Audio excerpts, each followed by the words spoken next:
Salut les amis, on va vite fait parler des deux matchs d'Europa League. Alors je vais pas vous parler du match de Nice parce que je l'ai pas regardé.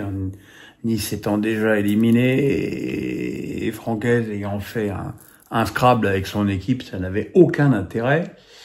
Le match de Lyon, lui, était un petit peu plus intéressant dans la mesure où, on le sait, l'OL vit une période que John Textor a beaucoup troublé en se séparant de Pierre Sage et en nommant Paolo Fonseca. Paolo Fonseca qui n'était pas sur le banc de touche pour ce match. C'était Maciel, l'entraîneur adjoint de Pierre Sage, qui a fait l'intérim.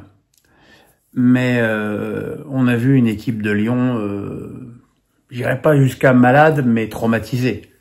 Traumatisée, en manque de confiance. J'ai trouvé aussi en manque de foncier.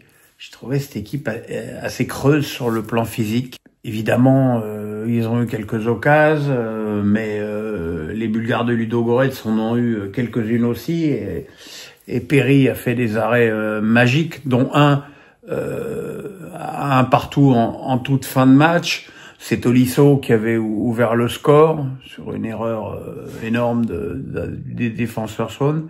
Les Lyonnais se sont fait rejoindre sur un but assez curieux. Alors ce qui est d'ailleurs curieux, c'est déjà le coaching, d'empiler des attaquants, alors que on voyait quand même bien que cette équipe de Lyon était totalement dans le doute. Voilà, la Casette perd un ballon. Sur la relance, il y a 5 Lyonnais éliminés.